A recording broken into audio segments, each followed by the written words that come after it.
Welcome to Silicon Valley Asian Business Talk. Is Roger Chen from Center for Business Studies and Innovation of Asia Pacific, University of San Francisco. Mr. Lippo Tan, we are very pleased and thank you for helping us to do this interview program. Would you please briefly introduce yourself? Sure. So I think thank you for inviting me. I'm an executive chairman of Cadence Design and also chairman and founding managing partner of the Walden Group that include Walden International, Walden Catalyst, Celeste Capital. We manage about $5 billion of asset under management. And I did my undergrad from Nanyang Technology University in physics. Then I did my graduate school at MIT, nuclear engineering. And then I also did my MBA at USF. Discussion topic: My investment rules to ensure venture success. Let's kind of switch gear to your another equally successful career track, which is venture capital and entrepreneurship. So the first general question is, how do you differentiate, kind of between very good venture opportunities and not venture good opportunity? In other words, what makes you say yes or no to certain areas? Yeah, I think, I don't have a perfect formula that works every time.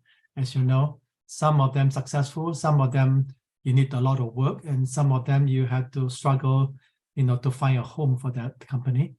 And so I think, look back, I have 130 IPO, and I have 92 trade sales, and I invest close to 450 companies. And that's a very high success rate, in that. Yes. But I also make mistakes. So I think a couple of formula I usually apply. One is I always like to look at what is the addressable market. It had to be big enough to take the bet. And secondly, I always like to not just a one-person founder. I like to see whether they can form a team that can, a little bit like basketball team, that you can really win the championship and become, I call it the home run. When I say home run, it's more than 10 times return. And so the team culture is very important. So I usually, after invest, I spend a lot of time building the company culture that is unique to them. And, because they all recruit from multiple different companies, so they need to bring their own unique culture that they believe in it. So I really encourage them to really spend time to articulate and write down what is the company culture stand for. And then the next thing on the team, I like the team that basically, the leader, the CEO, willing to share their success with others. I mean that he really can find, because not everyone can do everything. So they need to find the people that can complement their strength and willing to share we call it the ownership with them. So we have a vesting option. I always go through that exercise, see how they allocate. If it's very selfish, they want to just keep everything themselves, give very little to people, I may not want to invest in him. And because you cannot build a successful company. And then thirdly, you have to look at the product. Is that differentiable? And then it's very important, nice to have and must have. Nice to have, at the difficult time like right now, people don't spend money with the nice to have. Yes. Buy company that can increase their shareholder, increase their revenue, or drive more efficiency on their operations. So you got to be must have. Some of them, they started as a nice to have, but really pushing them to think about how do you become a must-have. And you become must-have, whether the team have the capability to execute, to deliver the product development, whether you have the sales team to execute and then go to market.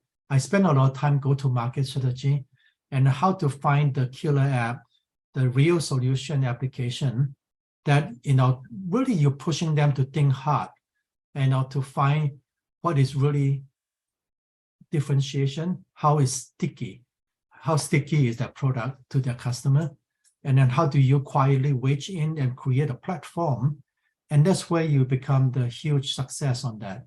So I think those are kind of, then of course you have to look at the capital efficient, the return, financial model, and then who are the investors you're going to bring in that can add value. So I spend a lot of time trying to find the syndicate, the investor that can truly add value. They are knowledgeable in this space to work with me together. And then a lot of big name venture firm, but you want the individual roll out the sleeve, willing to work with you and entrepreneur to make a success. So I always ask entrepreneur, venture guy, check your track record before they invest. You have to check the venture guy background and then see whether they have time, they are passionate, they want to help you and be a mentor to you. If you can't, don't get blinded, to with a big name like Sequoia, or Benchmark. You look for the individual that can have the experience, working experience to help you. So those are kind of my criteria. That's great. Actually, these are very, very valuable wisdoms. Actually, I think you already kind of touched on this entrepreneur characteristics question, because you talk about the team players sharing. So when you look at the personal characters of these founders who are seeking your investment, anything else besides the things you mentioned that you typically pay attention to? I usually do a lot of reference checks, and it's not the reference list they give me. That's where the network and connection that you have. So I have my way to do the checking on the personal. The more you know, it's not how great the person is, it's more try to find area that he need help. And where are the area of weakness? And then that's where you decide whether you want to back him, and is he willing to listen to you and then to adopt, or he's very arrogant, he don't want to change. And that is very important, because 9 out of 10 business plan that I back, they change their plan from the day one to later on become successful. And so that flexibility of the entrepreneur is very important. And secondly, you got to have the right background. If you don't have the right relevant background, no matter how great you are as entrepreneur, but if it's good at consumer product, you want to ask him to do something in the AI machine learning, he's not going to be successful. So you've got to have the right background, and then also to find the team that he can recruit to come in. And then most important I look at is the honesty. I think there's a lot of entrepreneur, the more they talk, the more confident they are, and in the area that I usually double click, because sometimes they try to cover up and their weakness. And so it's very important to really back the people that are intellectually honest and not intellectually cheating. And that's very important, because if you don't, you most likely you'll make a mistake. Later on you look back, oh my God, this guy, he brought so much. And actually that is area that he's not good at. And so something that you need to really do a lot of homework and then understanding the entrepreneur. And then because it's like a marriage, you're going to be 10, 15 years to build the business together. If you have the wrong person, going to be a lot of heartache. Later on, you have to replace him. And sometimes it's like in Asia, it's very hard to replace the entrepreneur because they have a bigger ownership than us. And so that part, you have to do a lot of more homework. And then in US, it tends to be easier unless you are very, very strong and very demanding good products. Otherwise, the founder usually own only 10, 15%, unless you are like the Google founders. They are so good that they don't dilute too much. And otherwise, the easy to replace, the CEO. But in Asia, entrepreneur replace the investor, not investor replace the CEO.